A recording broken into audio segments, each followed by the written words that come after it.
현장 보도에 기네스북이 있다고 한다면은 그 자리는 아마 KBS가 차지해야 KBS가 광적으로 방송을 했다. 더 쉽게 말하면은 미쳤다는 이야기죠. 좌파 정권과 친북 세력의 앵무새로 전락을 했습니다. 언론기관으로 위장한 선동기관이라고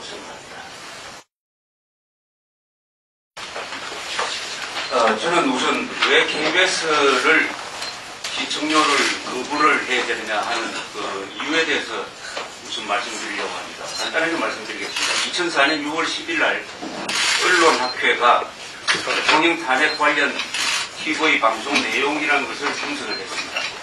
거기에서 수치로 증명되는 편파성이 있습니다. KBS는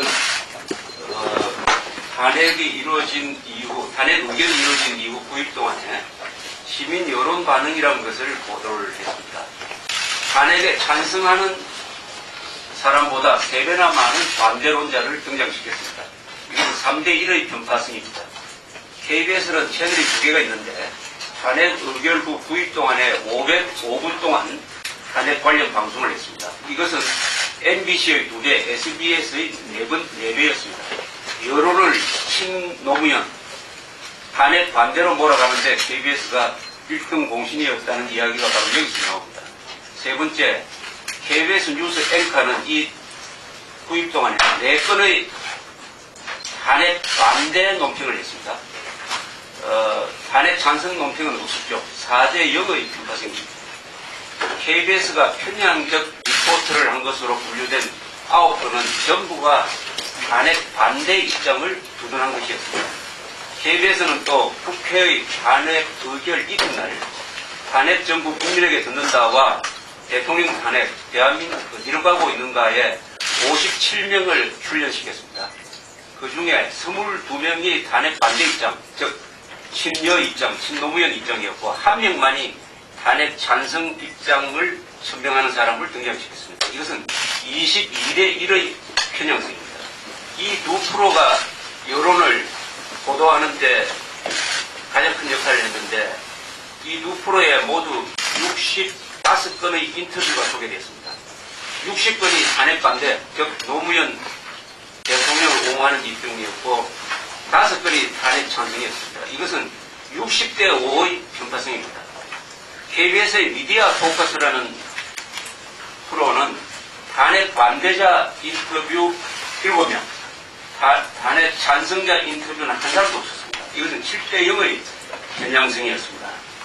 언론학회는 이런 편향 보도를 통해서 KBS와 MBC 등이 열린당을 개혁적 민주투사, 억울한 피해자, 동정받아야 할 약자로 그리고 있다고 분석을 했습니다. 반대로 한나라당은 비개혁적이고 정략적이고 민의 외면 집단이다, 국민의 배신자다 하는 식으로 그렸습니다. 또한 불법적인 촛불 시위 참여자를 민주주의 수호자로 그렸다고 분석을 했습니다. 이런 편향 보도에 대해서 항의하고 비판하는 야3당과 정통신문에 대해서 KBS는 뭐라고 대답을 했느냐. 방송의 공정성을 계속 트집 잡고 있다. 엉뚱하게 방송에 바꾸리하고 있다. 야당과 일부 보수신문에서는 방송이 여론을 조작했다는 터무니없는 주장을 펴고 있다라고 공격을 했습니다. 정당한 비판에 대해서 그것을 수용하기를 거부를 했습니다. 이런 수치로 말씀드린 이 편향성을 합계로 통계를 내면 105대 7입니다. 105대 7. 105가 여당 편, 권력 편이고 7이 야당 편이었습니다. 저는 공산 전체주의 선정기관이 아니면 이 정도의 편향성은 아마 자유민주주의 체제의 언론 역사상 처음이라고 생각합니다. 현장 보도에 기네스북이 있다고 한다면 그 자리는 아마 KBS가 차지해야 되지 않을까 싶습니다. KBS는 국민의 방송이라고 자처하고 있습니다. 그러나 국민의 방송이 탄핵자라든지 김대엽 사기꾼의 의혹 제기 이런 문제에 있어서는 가끔 괴물로 변합니다. 이것은 저의 이야기일 뿐만 아니라 KBS 강동순 감사가 작년에 고려대 특강에서 이런 이야기를 했습니다. 김대엽 사건과 대통령 탄핵 때 국민의 방송인 KBS가 광적으로 방송을 했다. 더 쉽게 말하면 미쳤다는 이야기죠. 2002년 대선을 앞두고 한나라당 이회창 후보 장남의 병역 비리 의혹을 제기한 김계혁 씨 관련 보도를 7월부터 8월 말까지 9시 뉴스에서 80건이나 다루었다. 따라서 저는 이 KBS 시청료를 거부하는 것은 단순한 편파 방송을 저지하는 것이 아니라 우리나라의 민주주의를 수호하기 위해서, 우리나라의 헌법 체계를 수호하기 위해서, 우리가 선과 악을 규정하는 이 도덕의 기초를 수호하기 위해서 반드시 필요한 국민의 권리요 의무라고 생각합니다. KBS에 대해서 간단하게 말씀드린다면, KBS는 일제시대 때 만들어진 이후 한 번도 권력과 맞서서 사실을 보도하고 그리하여 한국의 언론 자유를 지켜내고 확장한 적이 없는 언론사입니다.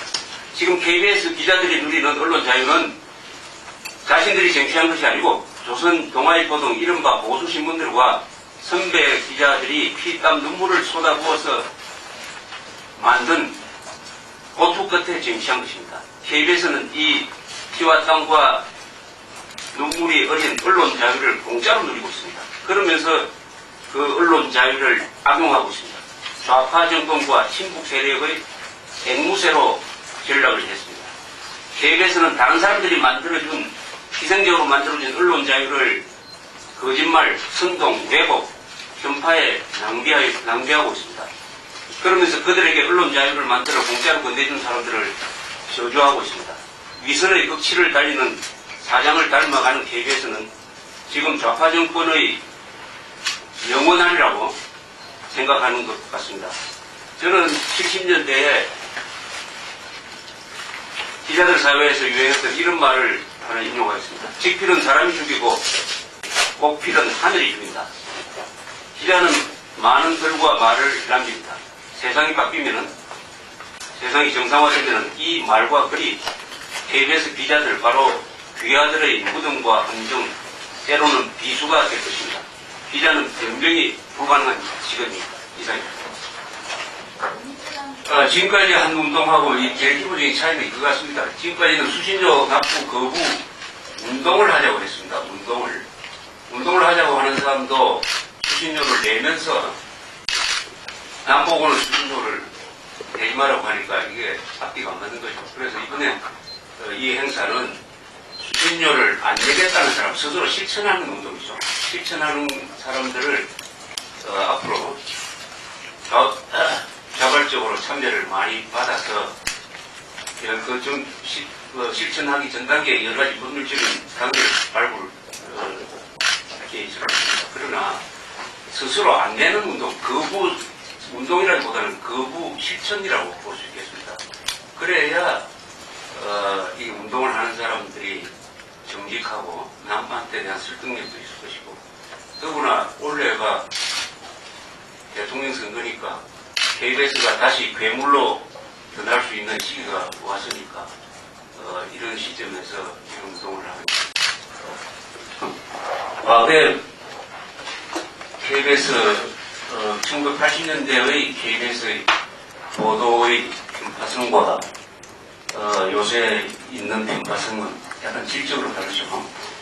그때는 전두환 정권이라는 그 권위주의 정권에 굴종해가지고 권력, 그러니까 어떻게 보면 우파 독재 권력의 앵무새였다고 그렇다면, 지금 KBS가 하고 있는 것은 그것보다도 훨씬 더 위험한 이 좌파 정권의 앵무새가 돼가지고, 지금까지 KBS가 한 보도 형태를 제가 한 1년 동안 9시 뉴스를 모니터한 적이 있습니다. 그 결론이 어떻게 나오냐.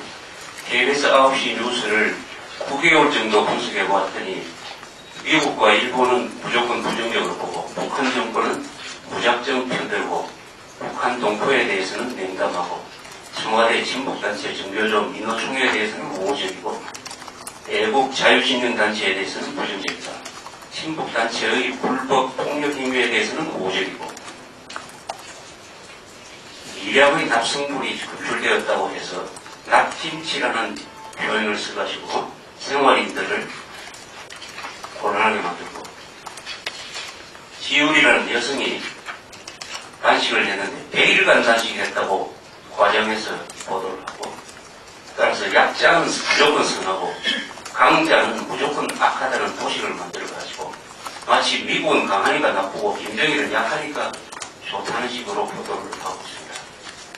김정일은 악하고 대한민국이 선하다는 생각이 별로 없는 것 같아요.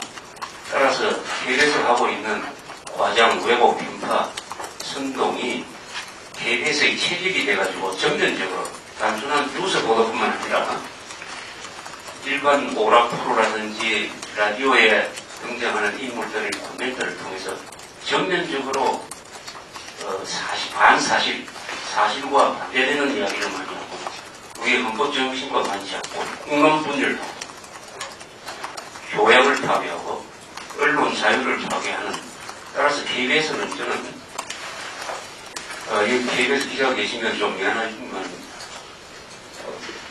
언론기관으로 위장한 선동기관이라고 생각합니다. 거기에 대한 국민들의 저항은 1980년대 전두환 독재정권에 대한 저항